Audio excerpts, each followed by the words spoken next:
I'm 79 years old, and after thousands of nights spent staring into the void of a dark ceiling, I realize that insomnia isn't a medical mystery. It's an unsettled debt. We treat sleep like a light switch we can flip when we're done with the day. But at my age, you realize it's more like a mirror. It doesn't care about your weighted blankets, your lavender oils, or your expensive white noise machines. It only reflects the state of the soul that's trying to lie down.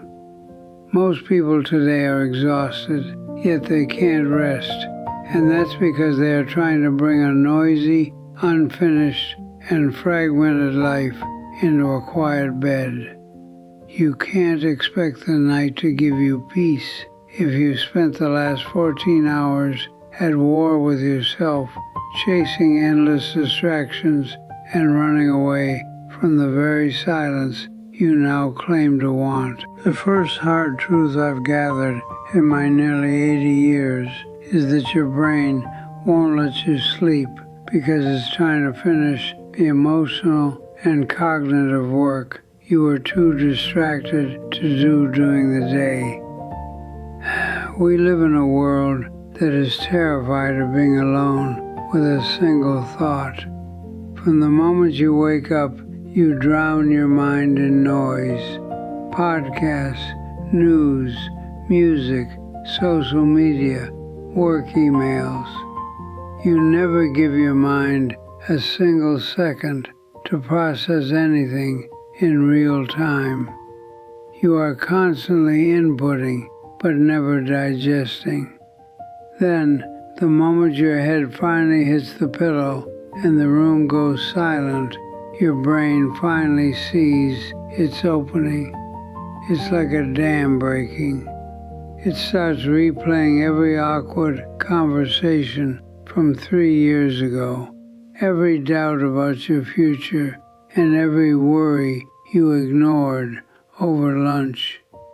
My first suggestion to you is to stop trying to outrun your own mind.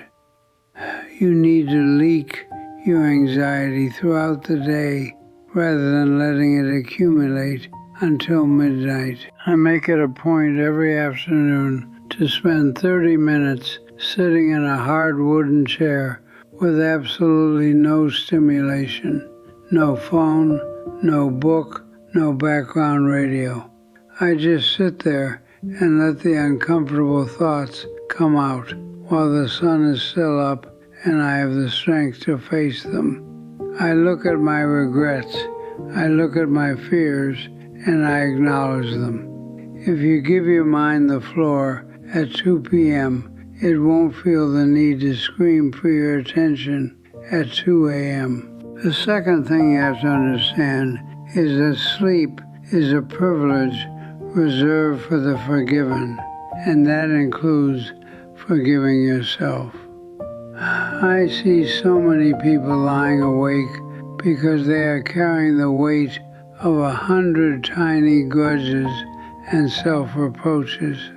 Every time you hold on to a resentment toward a coworker, or every time you beat yourself up for a mistake you made 5 hours ago or a decade ago, you are adding heavy stones to your own mattress.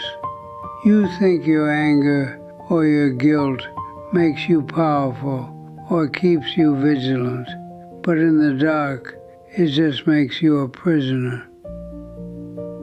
My second suggestion is to practice a deliberate ritual of daily closure before you ever get near your bedroom. Before I brush my teeth, I sit on the edge of the tub and I consciously settle the day's accounts.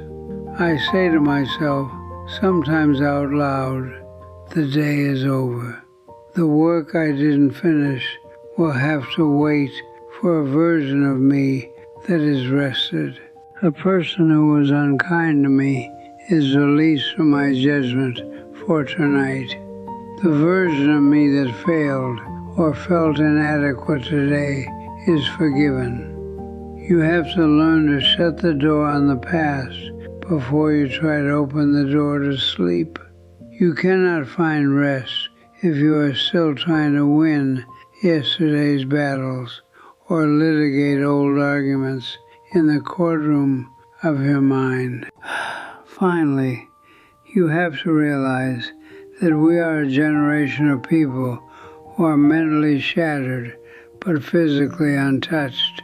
This is perhaps the most common cause of modern insomnia. We spend our days in a state of high-intensity cognitive stress, managing digital fires, managing social politics, absorbing global tragedies, while our bodies remain stagnant in a padded chair. This creates a terrible, buzzing friction. Your nervous system is vibrating with cortisol and fight-or-flight energy, while your muscles are stiff and weak from disuse. That disconnect is the foundation of chronic restlessness. My third suggestion is to return to the basics of being a physical creature. You must earn your rest. Even at 79, with my aching joints, I make sure that by the time evening comes, my skin has felt the sun, my lungs have felt the fresh wind, and my muscles feel a genuine, honest ache. I walk until my breath is heavy and my legs want to sit. When the body is truly spent, the mind usually doesn't have the energy to argue. We were never meant to live entirely in our heads, yet that is where most of us reside. If you haven't lived in your body during the light of day, your spirit will feel homeless and wandering at night. I don't have much time left in this world, and I realize that sleep is just a small nightly rehearsal for the big silence that's eventually coming for me. I want to be good at it. I want to go into the dark without clutching a frantic list of regrets or a heavy pile of what-ifs. Stop looking for a trick, a supplement, or a better pillow. Start looking at how you handle your hours, how you treat your spirit, and how you move your physical frame. If you live a day that is honest, present, and physically active, sleep will find you like a loyal dog finding its way home. It doesn't have to be a struggle. It can be a surrender. I'm going to turn the clock to the wall now. The numbers don't matter anymore. What matters is that I'm okay with the man lying here in the quiet. I hope you find that same peace, and I hope you find it sooner than I did.